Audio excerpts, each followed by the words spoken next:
और बात करते हैं उस पावर प्ले की जिसमें पावर का मतलब आप सियासी पावर भी समझिए और इलेक्ट्रिसिटी भी समझिए। दरअसल राजस्थान में संकट लंबे वक्त से चल रहा है। डबल इंजन 2018 से 23 तक राजस्थान और छत्तीसगढ़ में था। दोनों जगह कांग्रेस की सरकार थी, लेकिन सियासी पावर के बीच में जो खेल इलेक्ट्रिक पावर का प्ले किया गया उसमें राजस्थान पिस रहा था। कोयले की किल्लत से परेशान था, पावर कट से परेशान था। लेकिन क्या अब ट्रिपल इंजन के जरिए समाधान होगा? क्योंकि राजस्थान, छत्तीसगढ़ और केंद्र में बीजेपी की सरकार है। तो चलिए सियासी पावर के खेल के बीच में सबसे पहले आपको इलेक्ट्रिक पावर के प्ले का गणित समझाते हैं। तो सबसे पहले आपको बताते हैं घटिया कोयला किस तरीके से जी का जंजाल बनता हुआ नजर आया। कालीसिंध थर्मल पावर प्लांट में घटिया कोयला बना जी का जंजाल। आए दिन आती पावर प्लांट में खराबी, करोड़ों रुपए का इससे नुकसान होता है। साथ ही बिजली उत्पादन कम हो रहा है। कालीसिंध थर्मल पावर प्लांट में 600 मेगावाट की 2 यूनिट लगी है। कालीसिंध थर्मल पावर प्लांट में 1200 मेगावाट बिजली उत्पादन होता, लेकिन 1200 मेगावाट की अपेक्षा अभी 850 मेगावाट बिजली उत्पादन हो रहा है। इन दोनों थर्मल पावर प्लांट में घटिया कोयला बिजली उत्पादन में बाधा बन गया है। दोनों यूनिट से बिजली उत्पादन में 20% की कटौती हो रही। प्लांट में पहले कोयला छत्तीसगढ़ के माइंस बेसिन से आता था, अब दूसरी माइन से कोयला आ रहा है। यह कोयला पत्थर मिला हुआ होता है, जबकि थर्मल की डिजाइन बोश क्वालिटी की है और इसका बिजली उत्पादन में सीधा असर पड़ता है और राख ज्यादा बनती है। थर्मल प्रशासन को उम्मीद फिर से काटा बेसिन से कोयला मिलने के बाद बिजली उत्पादन में सुधार होगा। इसके लिए जयपुर स्तर से लगातार प्रयास किए जा रहे हैं और बिजली मंत्री भी मीटिंग ले चुके हैं। लेकिन समस्या यह है कि कोयले की कमी क्यों है और परेशानी क्यों बढ़ रही है। दरअसल राज्य उत्पादन इकाइयों के लिए सामान्य रूप से हर दिन 84,000 मीट्रिक टन की जरूरत होती है, लेकिन छत्तीसगढ़ में उत्पादन निगम को आवंटित खदान से खुदाई शुरू नहीं हो पाई। ऐसे में रैक की संख्या घटकर औसतन 6,000 मीट्रिक टन रह गई। अब कोयले के लिए कोल इंडिया कंपनी पर ही निर्भरता बढ़ गई है। चलिए वापस पावर प्ले पर लौटते हैं, क्योंकि ये जो बिजली का संकट है उसको लेकर कहा जा रहा है कि कांग्रेस के दौर में कई गड़बड़ियां की गई हैं, जिसका खामियाजा राजस्थान भुगत रहा है। तो चलिए अक्टूबर 2023 तक की स्थिति आपको समझाते हैं, क्योंकि उसके बाद राजस्थान और छत्तीसगढ़ दोनों आचार संहिता में चले गए थे। परसा पूर्व और कांता बैसन ब्लॉक छत्तीसगढ़ में स्थित है। छत्तीसगढ़ में 1.5 करोड़ टन सालाना क्षमता की कोयला खदान का स्वामित्व राजस्थान राज्य विद्युत उत्पादन निगम लिमिटेड के पास है। पूरी समस्या का समाधान है, लेकिन छत्तीसगढ़ में आवंटित खदानों में अगर काम शुरू नहीं हुआ तो 23-24 यानी कि जो वक्त चल रहा है उसमें लगभग 90 लाख टन कोयला उत्पादन का नुकसान होगा। पर्यावरण मंत्रालय से पिछले साल फरवरी में चरण 2 के परिचालन के लिए मंजूरी मिल गई। 1898.32 हेक्टेयर को गैर वानिकी उपयोग की मंजूरी पर्यावरण मंत्रालय दे चुका है। वित्त वर्ष 2023-24 तक खनन कार्यों को जारी रखने के लिए जरूरी था 141 हेक्टेयर वन भूमि को सौंपने और पेड़ों की कटाई का काम जो छत्तीसगढ़ सरकार को करना था, लेकिन उसने ऐसा नहीं किया क्योंकि वहां चुनाव वोट बैंक के चक्कर में राजस्थान का नुकसान हुआ। लेकिन दोनों ही जगह कांग्रेस की सरकार चली गई। तो क्या वाकई में इस बिजली के खेल में सियासी खेल कांग्रेस हारती हुई नजर आई? इस मुद्दे पर बात करने के लिए हमारे साथ मौजूद है बीजेपी प्रवक्ता मुकेश पारिक जी, कांग्रेस प्रवक्ता राजेंद्र आर्य जी, विषय विशेषज्ञ अमित मल्होत्रा जी। शुरुआत करेंगे राजेंद्र आर्य जी आपके साथ। भाई छत्तीसगढ़ में आपकी सरकार थी, राजस्थान में आपकी सरकार थी, उसके बावजूद इस समस्या का समाधान 5 सालों में क्यों नहीं हुआ? देखिए विजेंद्र जी, जहां तक कोल सेक्टर की बात है तो एक पार्शियल वो मामला था कि इसके अंदर छत्तीसगढ़ से भी हमें कोल की सप्लाई थी, उसके अलावा हमें तमाम जो कोलरीज हैं वहां से भी कोयला आता था।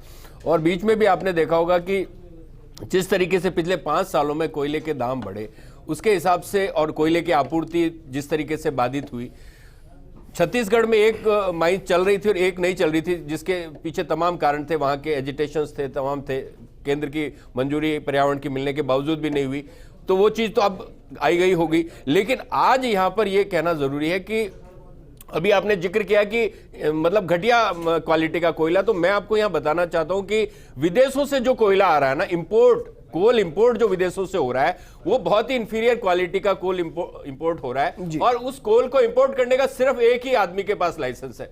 यह नाम लेना उचित नहीं होगा, लेकिन फिर भी मैं आप बता दूं कि वो जिस तरीके से कोल का खेल हुआ है, पिछले, और कई राज्यों ने तो इंपोर्टेड कोयले का केंद्र सरकार ने उन्हें लिमिट बांध दी कि इतना % कोयला आपको लेना ही पड़ेगा, जबकि जैसे तेलंगाना है, दूसरे स्टेट है, झारखंड है, उन्होंने कहा कि नहीं हमारे पास अपना कोयला है। लेकिन हमारे पास चूंकि कोयला नहीं है तो हमारे पास मजबूरी कोयला तो है सर, कोयला क्यों नहीं है भाई?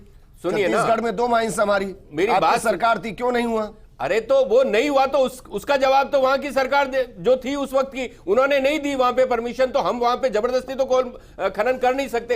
एक जगह से कोयला मिल रहा था, उसकी हम कर रहे थे। लेकिन फिर भी मैं आपको बता दूं, मतलब वही है ना सर, मैं वही तो समझाना चाह रहा हूं जनता को कि इंजन विंजन काम नहीं आते कि यहां भी कांग्रेस वहां भी कांग्रेस, वो समस्या का समाधान हो जाए। ऐसा नहीं है, देखिए ऐसे काम नहीं होता। ओवरऑल कोयले पे नियंत्रण केंद्र सरकार का होता है। मेजर जो प्रोडक्शन है कोल इंडिया को करनी चाहिए, जो कि अब कोल इंडिया नहीं कर रहा है। मंजूरी थी ना? नहीं मंजूरी आप समझिए ना, आप इस चीज को समझिए कि हमें सिर्फ छत्तीसगढ़ से ही कोयला नहीं मिलता था, हमें छत्तीसगढ़ के अलावा तमाम जगहों से मिलता था, और केंद्र सरकार भी हमारे कोयले की व्यवस्था करती थी। लेकिन उस व्यवस्था पे भी छत्तीसगढ़ के कीमत बढ़ने की वजह से उसका असर पड़ा। डिस्प्यूट चल रहा है, अगर वो समाधान हो जाता, हमें कहीं और से कोयला लेने की जरूरत थी? जी बिल्कुल, आपने सही कहा कि यदि हमें छत्तीसगढ़ की जो हमारी माइंस है वहाँ से यदि कोयला हमें मिल जाता तो हमें कहीं और से बिजली कोयला लेना नहीं पड़ता। दूसरा, हमें ओपन एक्सेस से भी बिजली नहीं खरीदनी पड़ती, जो हमने 12 रुपये पे खरीदी, हम बेचते हैं 5 रुपये 6 रुपये पे, हमें 12 रुपये पे लेनी पड़ी। फिर जैसा कि अभी साथी प्रवक्ता ने बताया कि साहब इंपोर्ट कोयला जो है वो इंफीरियर क्वालिटी का था, यदि हमें वहाँ से मंजूरी मिल जाती तो इंपोर्टेड कोयले पे जो रोक लगी है वो रोक हटाने की आवश्यकता ही नहीं पड़ती जी। इसमें भी बहुत बड़ा एक घोटाला है, एक लॉबी काम करती है। ये तो नहीं कि जानबूझकर छत्तीसगढ़ के अंदर उनको क्लियर किया ही नहीं गया, क्लियर कर देते तो यहाँ 12 रुपए में खरीदनी नहीं पड़ती। बिल्कुल हो सकता है, क्योंकि यदि हमारे उत्पादन की जो खुद की माइंस है वहां जो हमें कोयला पड़ता है वो 5,000 रुपए मैट्रिक टन पे मिलता है। यदि हम इंपोर्टेड कोयला खरीदते हैं तो 18,000 रुपए से लेके 20,000 रुपए मैट्रिक टन, लगभग 4 गुना रेट पे हमको महंगा बिजली कोयला खरीदना पड़ा। तो सबसे बड़ा घाटा तो यही हो गया हमें।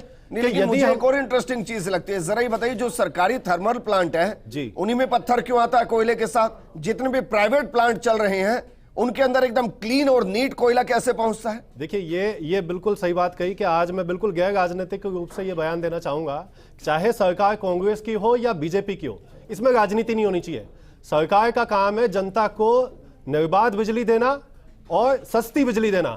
हम यहाँ पे फेल हो गए, क्यों? क्योंकि पीछे जो लॉबी काम कर रही है, ना तो वो हमारे सरकारी उपक्रमों को अच्छी गुणवत्ता का कोयला उपलब्ध करवा पा गए।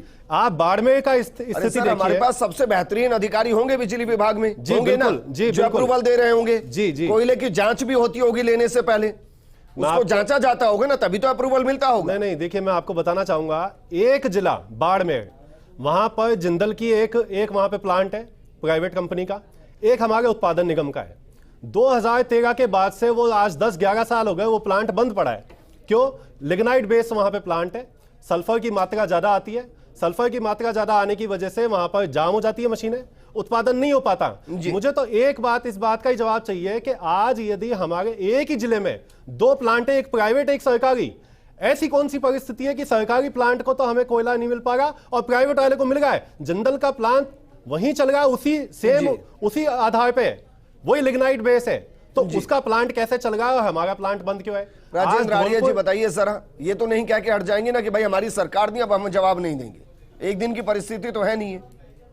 नहीं, देखिए प्राइवेट सेक्टर को जब से नई कोल पॉलिसी बनी उसके बाद में प्राइवेट सेक्टर को भी उनके कोल ब्लॉक दिए गए और उनको खनन की परमिशन मिली, तो वो गवर्नमेंट सेक्टर में जो कॉस्टिंग आती है वो ज्यादा आती है, आपको ये अच्छी तरह से पता है। इस वजह से ही इसके अंदर और जिंदल का प्लांट चल रहा है और ये गवर्नमेंट वाले प्लांट की बता रहे हैं, तो देखिए इकोनॉमिक्स भी वर्कआउट करनी पड़ती है। चूंकि राजस्थान में पिछले 5 सालों के अंदर, मतलब आपको पता है सोलर ऊर्जा के अंदर हम नंबर 1 आए, पवन ऊर्जा के अंदर हम नंबर 1 आए, मतलब 867 मेगावाट की वृद्धि करके हमने करीबन 5,204 पवन ऊर्जा की वृद्धि करके मार्च 2023 तक का आंकड़ा दे रहा हूं। उसके अलावा मैं बता रहा हूं आपको कि जो कुसुम का है उसके अंदर, पीएम कुसुम के अंदर भी हम नंबर 1 रहे। कोयले पे वापस आए क्योंकि हाथ काला कोयला करता है। देखिए कोयले के अंदर जो गेम है ना, उसमें केंद्र सरकार इन्वॉल्व है और अभी भी अगर केंद्र सरकार ने वो इन्वॉल्वमेंट रखा तो दिक्कत होने वाली है। आपको ये बात समझनी पड़ेगी, क्योंकि कोल सेक्टर पे पूरा का पूरा केंद्र सरकार का नियंत्रण है, चाहे वो प्राइवेट सेक्टर एक्सप्लोर करे चाहे गवर्नमेंट सेक्टर करे। भाई केंद्र सरकार ने परमिशन दे दी थी। सर केंद्र सरकार ने परमिशन दे आपकी दी। छत्तीसगढ़ सरकार ने जमीन नहीं दी सुनिए आपको। मेरी बात, 3 गुना दाम का क्यों? कोयला हो क्योंकि गया। म्यूचुअल अंडरस्टैंडिंग हुई होगी। 5 साल भाई में अभी रुक जाइए, हमें वोट चाहिए वहां पर। 5 साल में 3 ठीक है, गुना मुकेश दाम पारिक हो जी गए हमारे कोयले साथ के। है। 3 मुकेश गुना दाम पारिक हो गए कोयले जी, के। मुकेश पारिक जी, कहीं ये राजस्थान में पटकथा तो नहीं लिखी जा रही है? कोयला संकट बताकर, कोयले की कमी को बताकर, उसमें खामियों को गिनाकर कि भाई जो बिजली फ्री में मिल रही है जरूरी नहीं कि वो आगे मिले, हमारी परिस्थिति ऐसी है नहीं। कहीं पटकथा लिखने की शुरुआत तो नहीं कर दी गई?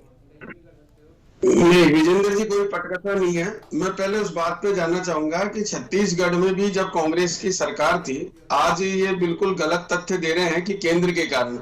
छत्तीसगढ़ सरकार ने ये कहा राजस्थान सरकार को, जो इन्हीं की दोनों सरकारें थी, कि हमारे वहां विरोध है इसलिए हम वो खनन नहीं करने छोड़िए ना मुकेश पारिक जी, चलिए मैं इसी प्रोग्राम में बीजेपी सरकार के लिए तालियां बजाऊंगा।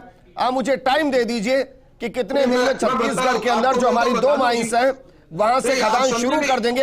अब तो ट्रिपल इंजन की सरकार है, राजस्थान में भी बीजेपी, छत्तीसगढ़ में भी बीजेपी और केंद्र में भी बीजेपी। बताइए कब से शुरू करेंगे खनन? विजेंद्र जी, उसको ट्रिपल इंजन नहीं बोलते, डबल इंजन का तात्पर्य है प्रदेश और केंद्र। उसका मतलब डबल इंजन सरकार है, ट्रिपल इंजन नहीं है। केंद्र की सरकार आपने लगा दिया है सर, बताइए ना, बूस्टर लगा लीजिए। जी, अब मैं आपको जो ये मैं राजस्थान की जनता को, जो भारतीय जनता पार्टी की सरकार आई है, निश्चित रूप से एक अच्छी गुणवत्ता वाली बिजली मिले, राजस्थान की जनता को ऊर्जा के लिए नहीं परेशान होना पड़े।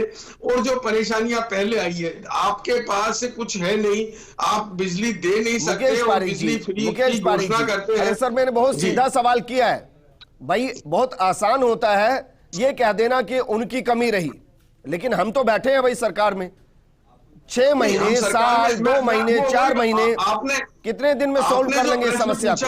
आपने जो प्रश्न पूछा उसी का उत्तर दे रहा हूं कि हम सरकार में बैठ के ही ये विश्वास दिला रहे हैं प्रदेश की जनता को कि हम थोती ये घोषणा नहीं करेंगे कि हम फ्री दे रहे हैं, आपको मुफ्त में दे रहे हैं और बिजली है ही नहीं। अरे आप बिजली है तो मुफ्त में दोगे, आपके पास क्वालिटी वाली बिजली है तो दोगे।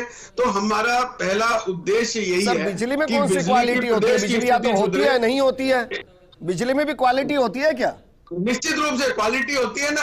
बिजली की क्वालिटी से मेरा तात्पर्य, अभी आप ही ने कहा कि थर्मल पावर जो है अपना थर्मल में, उसमें कोयला एक अच्छी क्वालिटी का नहीं आने के कारण वहां पर खराबी है। उसी प्रकार बिजली होती है जी, और इसी प्रकार से बिजली लगातार मिले, किसानों को परेशान नहीं होना पड़े, हमारे उद्योगों को परेशानी नहीं आए और एक अच्छी क्वालिटी जो मेंटेन करें। तो ये सारी चीजें हम निश्चित रूप से सरकार सुधारेगी। अपने सवाल पर लौटता हूं, जरा बताइए छत्तीसगढ़ के साथ जो डिस्प्यूट चल रहा है कितने महीनों में सॉल्व कर देंगे? क्योंकि अगर वो सॉल्व हो गया ना तो राजस्थान की समस्या का स्थायी समाधान होगा। वो अभी आपने देखा होगा कि जब जब भारतीय जनता पार्टी की सरकार रही है तो कोई भी समस्याएं हम 100% उसको सॉल्यूशन करने का पूरा प्रयास किया गया है और किया भी है। और ये आप विश्वास मानिए कि आज ही हमारे जो ऊर्जा मंत्री हैं उन्होंने आज ही कहा है कि हम जितना शीघ्र होगा हम बिजली की जो राजस्थान की स्थिति है हम उसको सुधारेंगे, हम उसको अच्छी करेंगे। और एक कोई टाइम लिमिट तो मैं आपको नहीं बता सकता, लेकिन ये जरूर विश्वास दिला सकता हूं कि ये प्रायोरिटी पर काम होगा, क्योंकि बिजली एक ऐसी आवश्यक चीज है कि हमारी प्रदेश की जनता। जरा बताइए इस समस्या का समाधान कितने वक्त में हो सकता है? क्योंकि वहां कुछ करना नहीं है, सरकार को पेड़ हटाने हैं, खनन के लिए दे देना है, खनन शुरू होना है। जी देखिए, इसमें सबसे बड़ी बात तो है कि यदि सरकार की मंशा हो, चाहे पूर्ववर्ती सरकार हो या वर्तमान, यदि मंशा हो तो वो जो स्ट्राइक 10 महीने से खत्म नहीं हुई वो तुरंत भी हो सकती है। जब पर्यावरण मंत्रालय ने मंजूरी दे दी है तो ऐसा कोई काम नहीं है जो हम नहीं कर सकते। दूसरी बात, छत्तीसगढ़ के अलावा MCL महानदी कोल लिमिटेड, इससे जो कोयला हमारे उत्पादन निगम को मिल रहा है वो मात्र 2800 GCV ग्रेड का मिल रहा है, जबकि हमें जो कोयला चाहिए वो 4,500, 5,000, 5,500 GCV वैल्यू का चाहिए। इसका सीधा सीधा मतलब यह है कि यदि मैं एक आम भाषा में बोलूं कि यदि आधा किलो कोयला हम जलाते हैं तो हमें 1 यूनिट का उत्पादन होता है। ठीक है। हमें जिस क्वालिटी का कोयला मिल रहा है उसके लिए हमें आधा किलो कोयले की बजाय अब हमें 1 किलो कोयला जलाना पड़ेगा 1 यूनिट के प्रोडक्शन के लिए। हमारी कॉस्टिंग बढ़ गई, राख पैदा हो गई है। आज यदि लिग्नाइट में सल्फर ज्यादा मिला हुआ है, हमारी यूनिट नहीं चल पा गई। जिम्मेदार प्रशासन है और सरकार है, इसमें कोई दो राय नहीं है। यदि सरकार ने नियम पहले बना दिए होते, सोच समझ के नीति बनाते, हमारा जो प्लांट है, यदि वो हम उस डिजाइन का बनाते ही नहीं, हमको तो पता था ना कि हमको उसको गुणवत्ता का बिना सल्फर वाला, हमको लिग्नाइट वाला नहीं मिल सकता, हमने क्यों प्लांट बनाया? वो आज 2 प्लांट बंद पड़े पिछले 15 साल से। मिल क्यों नहीं सकता? मिल क्यों नहीं सकता? हम हर प्लांट का एक डिजाइन होता है, चाहे सुपर क्रिटिकल हो, क्रिटिकल हो, कोयला बेस्ड जो भी प्लांट होते हैं वो एक अलग डिजाइन के लिए बनता है। आज जैसे हमारा झालावाड़ का प्लांट है, उसके लिए हमें रिफाइंड कोयला चाहिए, लेकिन हमारे पास जो कोयला आ गया उसमें पत्थर ज्यादा आ गए, तो उसकी वजह से वो बॉयलर जो है उसमें बार बार तकनीकी खामी आ जाती है। हाल ही में वहां पे ना कोटा में एक दिक्कत आ गई, तकनीकी खामी, 5 घंटे तक पूरे संभाग में, पूरे कोटा संभाग में 5 घंटे तक ब्लैकआउट हो गया। क्या ये स्थिति पूरे राजस्थान में नहीं आ सकती? इस वजह से हमारे पास में मेंटेनेंस करने के लिए जब तक पैसा नहीं होगा, उत्पादन निगम के पास पैसा नहीं होगा, हम जल्दबाजी इतनी ज्यादा करते हैं कि साहब पैसा आ गया, इंपोर्टेड कोयला खरीद लो। एक और बड़ी समस्या आई कि भाई कोल इंडिया से जो कोल ले रहे हैं उसमें आपूर्ति इसलिए भी कम कर दी गई क्योंकि उनको बकाया ही नहीं चुकाया गया, उनकी उधारी नहीं चुकाई गई। अब एक तरफ तो फ्री बिजली दे रहे थे, दूसरी तरफ उधारी नहीं चुका रहे थे। पहले तो आपके चैनल के माध्यम से मुकेश जी बैठे, मैं पूछना चाहता हूं कि 100 यूनिट उपभोक्ताओं को बिजली मिलती है फ्री और 2000 यूनिट किसानों को मिलती है, ये बता दीजिए कि आप देंगे या नहीं देंगे? पहले तो आप यहां पे ये क्लियर कर दीजिए। उसके बाद में रिसोर्स की, अब आपने बताया ट्रिपल इंजन की सरकार है तो आप वहां से कोयला ले लीजिए छत्तीसगढ़ से और वापस से निर्बाध गति से चला लीजिए। मैं आपको बता दूं, हमें जिस तरीके से कोयला दिया गया, जिस तरीके से ट्रांसपोर्टिंग कॉस्ट, मतलब आप पूरे देश को घुमा के राजस्थान में कोयला आ रहा है जिसकी ट्रांसपोर्टेशन कॉस्ट कितनी आती है। राजस्थान के साथ कोल को लेकर खासकर पिछले 5 सालों में केंद्र की सरकार ने जो छल कपट किया उसकी वजह से आज आप देख रहे हैं हमने उसका, मतलब आपको पता फ्यूल सरचार्ज किस लिए लगा है? अगर कोयला महंगा होता, मैं कह रहा हूं आज आपके पास में केंद्र की सरकार है, आप वो तमाम प्रावधान करवाइए कि राजस्थान को कोयला मिले और जो भी करवाएंगे। नहीं तो आप एक बात बताइए, प्रहलाद पटेल जी यहां पे आए थे, जो समझौते करके गए उसके बाद भी उनको लागू नहीं किया, तो राजस्थान की जनता ने उसको भुगता है। आपने केंद्र आप बोल रहे तो मैं जवाब दूं? नहीं, जवाब है ही नहीं आपके पास, आपने सवाल कर रहे हैं। मैं क्या कह रहा हूं, अब तो जवाब सुनना नहीं है ना उनसे, फिर अब तो चीजें खत्म हो गई, अब तो सुनना नहीं है तो आसान कर देता हूं। मुकेश पारिक जी है या नाम है, पहले तो ये बताइए, किसानों को 2000 यूनिट और आम आदमी को 100 यूनिट, ये अभी निरंतर फ्री रहेंगी?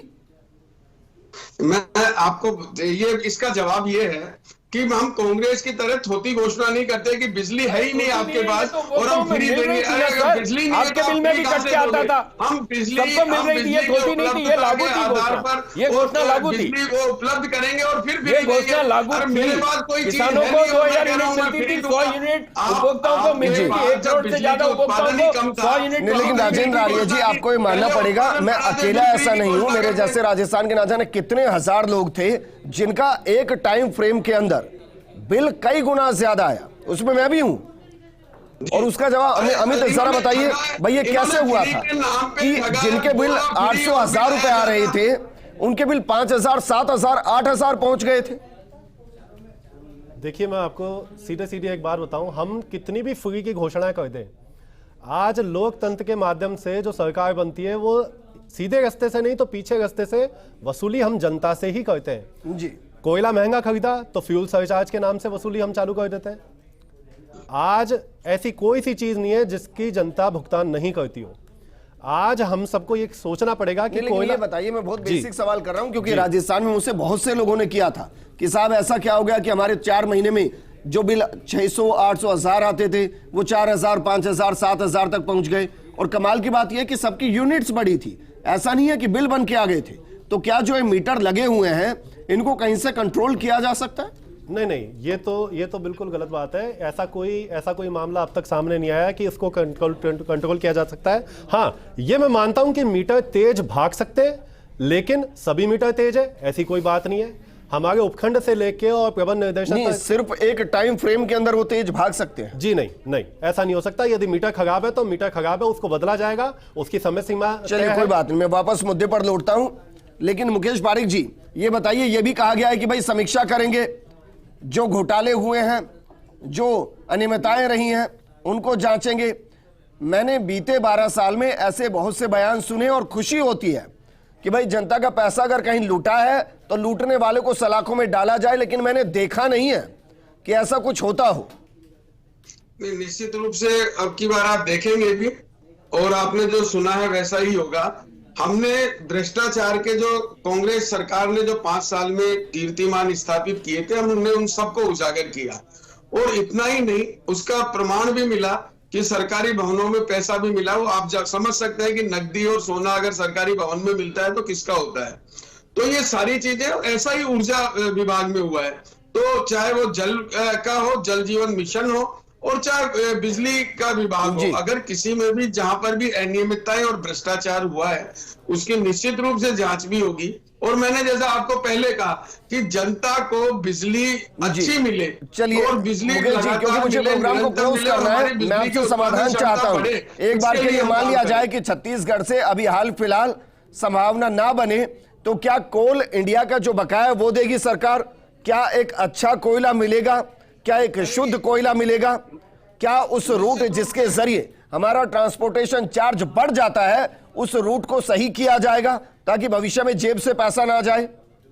देखिए, निश्चित रूप से राजस्थान सरकार जो भी जनहित में और सरकार के हित में जो भी यथासंभव प्रयास होंगे सारे किए जाएंगे। चाहे वो कोल इंडिया से कोयला लेने की बात हो, चाहे क्या वाकई में संभावना है, और क्या वाकई में ऊर्जा विभाग इतना सक्षम है अपने दम पर कि बकाया भी दे दे, समृद्धि भी लेकर आ जाए और बहुत जल्दी से चीजों को सुचारू भी कर दे? बिल्कुल संभव है। एक उदाहरण से मैं आपको समझाना चाहूंगा। जब हम 12 रुपए पे कैश पेमेंट करके हम बिजली खरीद के, सिर्फ चुनाव है इसलिए कि भाई कमी नहीं पड़े और चुनाव में इसका फायदा हमें मिल जाए, 12 रुपए पे कैश पेमेंट करके हम बिजली खरीद सकते हैं, तो हम सब कुछ कर सकते हैं। हमने कोल इंडिया को पेमेंट क्यों नहीं किया? हमने उत्पादन इकाई को पेमेंट क्यों नहीं किया? डिस्कॉम को पेमेंट क्यों नहीं किया? हमने ओपन एक्सेस पे 12 रुपए पे बिजली क्यों खरीदी? ये जवाब सरकार और प्रशासन दे। लेकिन यदि हम कैश पेमेंट करके, साथ ही खड़े हुए हैं जी, जब हम कैश एडवांस पेमेंट करके ओपन एक्सेस से 12 रुपए पे बिजली खरीद के हम बिजली उपलब्ध करा सकते हैं, तो हम सब कुछ कर सकते हैं, सिर्फ मंशा होनी चाहिए। तो आप एक बात बताइए कि एनर्जी एक्सचेंज के ऊपर 12 रुपए और 20 रुपए में बिजली बेचने की परमिशन दे कौन रहा उनको? ये भी तो देखिए ना, वहां पे भी तो जिस तरीके से दलाल बैठे हुए हैं, जब सस्ती दाम पे बिजली खरीद के उसके अंदर काम करते हैं क्या? छोड़ दीजिए, आप छोड़ दीजिए इस बात को। आपने हर जगह दलाल बिठा दिए, बिजली में दलाल बिठा दिए, कोयले में दलाल बिठा दिए। केंद्र सरकार पूरा का पूरा सारे सेक्टर को नियंत्रित कर रही है और आप यहाँ बैठकर ज्ञान दे रहे हैं, जबकि आपको पता है एनर्जी एक्सचेंज पे एक लिमिटेड कमीशन के ऊपर बिजली बेची जाती है, लेकिन 3 गुना 4 गुना कैसे बिजली हो जाती है, उसके पीछे भी बड़ा खेल है जिसको आपको बताना पड़ेगा। दलाल का मतलब क्या है इनका? अरे तो आप बताइए ना। तो मैं कह रहा हूँ आपको, एनर्जी एक्सचेंज पे ये अमित जी बैठे, इनसे पूछ लीजिए, जो बिजली 3 रुपए 4 रुपए में खरीद के 12 रुपए में कैसे बेची जाती है, बताइए तो सही ना। और उसके ऊपर किसका नियंत्रण है? आप दलाल के मार्फत कहां गए? अरे आप करवा रहे हो वहां पे एनर्जी एक्सचेंज पे दलाली। आपने सुना नहीं, अमित मल्होत्रा ने जो कहा वो आपने सुना नहीं भाई। आप उस स्थिति तक गए क्यों?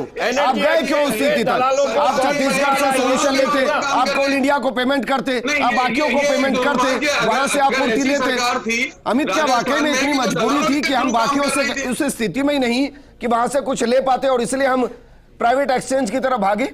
नहीं, बिल्कुल गलत बात है। वो एनर्जी एक्सचेंज पूरा का पूरा रेगुलेट कर रखा है गवर्नमेंट ऑफ इंडिया ने। जी नहीं, नहीं, तो आपको क्यों जरूरत पड़ी? 1 मिनट मुकेश जी, 1 मिनट। सबको अमित मल्होत्रा अगर जवाब दीजिए तो खरीदनी पड़ती है बिजली। अमित मल्होत्रा जी, देखिए मैं आपको बताना चाहूंगा, जब हमारे पास में बिजली सरप्लस होती है, हमारे प्लांट को बंद किया जाता है जबरदस्ती, सिर्फ इसलिए क्योंकि हमने लॉन्ग टर्म पीपीए कर रखे हैं। एक चलते हुए प्लांट को जब हम बंद करेंगे, दोबारा उसको जीरो से चालू करेंगे, तो जो ऑपरेशन कॉस्ट आती है वो सरकार और निगम वहन करता है। आज हमारे प्लांट को जब मेंटेनेंस की जरूरत होती है, तब वो मेंटेनेंस के लिए उसको पैसा नहीं मिल पाता। कोटा में यही स्थिति हुई, खराब कोयला, मेंटेनेंस समय पे नहीं मिला, हमारे प्लांट बंद हो गए। जब हमारे पास बिजली सरप्लस थी, हमने लॉन्ग टर्म पीपीए करने वाले को नहीं मना किया, हमने अपने प्लांट बंद किए। हमारे उत्पादन निगम को ये नहीं पता कि मुझे तो मोटे तौर पर जनता को ये समझा दीजिए भाई, इस खेल का फायदा किसको होता है? देखिए मैं आपको बताऊं, मैं पिछले 10 साल का आंकड़ा बता देता हूं आपको, कि जैसा मेरे साथी अभी कह रहे थे कि साहब 12 रुपए पे बिजली खरीदी, पिछले से पिछली कांग्रेस सरकार में 18-20 रुपए पे बिजली खरीदी गई। बीजेपी सरकार में भी महंगी बिजली खरीदी गई। जब दोनों सरकारों में महंगी बिजली खरीदी जा रही है, इसका मतलब साफ है सरकार का कोई इसमें नहीं, ये मजबूरी है या जरूरी है? मजबूरी कुछ भी नहीं है। एक जो लॉबी काम कर रही है उसको बंद कर दिया। कल हमारे यहाँ पे जब मोदी जी आए, उन्होंने साफ कहा, गुरु मंत्र दिया, जनता सर्वोपरि है, हम जनता के लिए काम करेंगे तो काम अच्छा होगा, हम भ्रष्टाचार रोकेंगे तो रुकेगा। लेकिन सुधार तभी लागू होगा जब ऊपर से लागू किया जाए। आप नीचे प्रशासन में सबसे नीचे जो आदमी बैठा है, आप उससे ये अपेक्षा नहीं कर सकते कि वो सुधार करेगा। सुधार होगा तो टॉप से होगा। हाँ, ये निश्चित है कि यदि ऊपर से सुधार होगा तो नीचे आप उसका ये मैसेज कह रहे हैं जाएगा। कि जो 18 रुपए में खरीदी गई, जो 12 में खरीदी गई, उसका पैसा या रुपया किसी किसी की जेब में जाता रहा, इसलिए वहां से खरीदते रहे। बिल्कुल जाता रहा होगा। देखिए, मैं आपको बता दूं एक बात, 1 लाख करोड़ रुपए हमारे बिजली बोर्ड का घाटा पहुंच गया था। पिछली बार जब वसुंधरा राजे मैडम की सरकार आई, तब उदय योजना में 60,000 करोड़ रुपए हमारे बिजली विद्युत निगमों को दिए गए। आप आज का आंकड़ा उठा के देख लीजिए, 95,000 से लेके 1 लाख करोड़ का घाटा वापस हो गया, और इन्हीं 5-6 सालों में हो गया। जवाब कौन देगा? सरकार ही देगी, प्रशासन देगा। राजेंद्र आर्य जी, ये पूछे जाएंगे सर सवाल?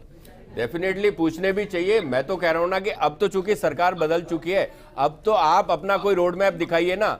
आज हम जवाब दे कैसे हैं? हम अपने समय के अंदर तमाम हम रिसोर्सेज को मोबिलाइज भी कर सकते थे, हम रिसोर्स ला भी सकते थे। आपको पता है केंद्र के अंदर से जो हमें बकाया मिलना चाहिए वो भी नहीं मिला।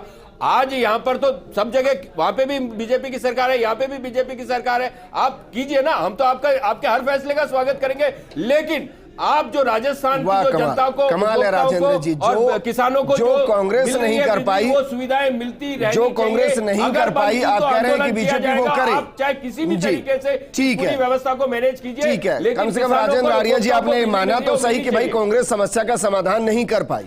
ये अच्छी बात है कि आप मान रहे हैं कि भाई कांग्रेस समस्या का समाधान कर नहीं पाई। हमारी सरकार नहीं है, अच्छी बात है। आप मुकेश पारीक जी, सरकार होती है, राजस्थान में समाधान करते, आप कैसा सवाल पूछ रहे हैं हमसे? ऐसी भी कई समस्याएं हैं सर, जिसमें आपकी हरियाणा में सरकार थी, राजस्थान में सरकार थी, केंद्र में डॉक्टर मनमोहन की सरकार थी, लेकिन जो जल संधि है उसका कोई समाधान हो नहीं पाया।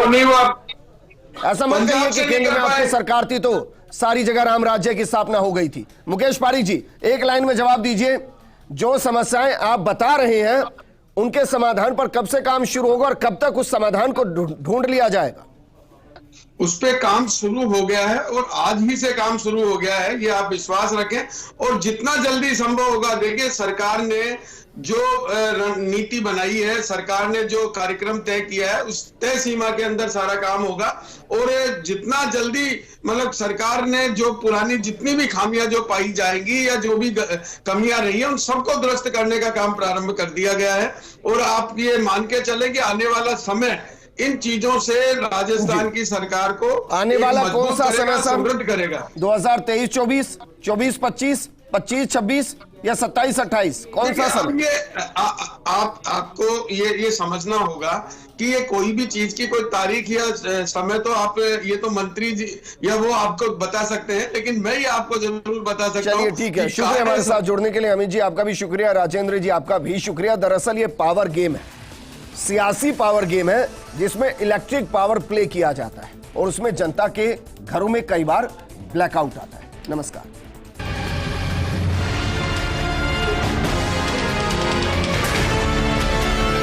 कांग्रेस की सरकार यहाँ भी थी और छत्तीसगढ़ में भी थी। तब इनकी सरकार होते हुए इन्होंने उस माइनिंग की समस्या का समाधान नहीं किया।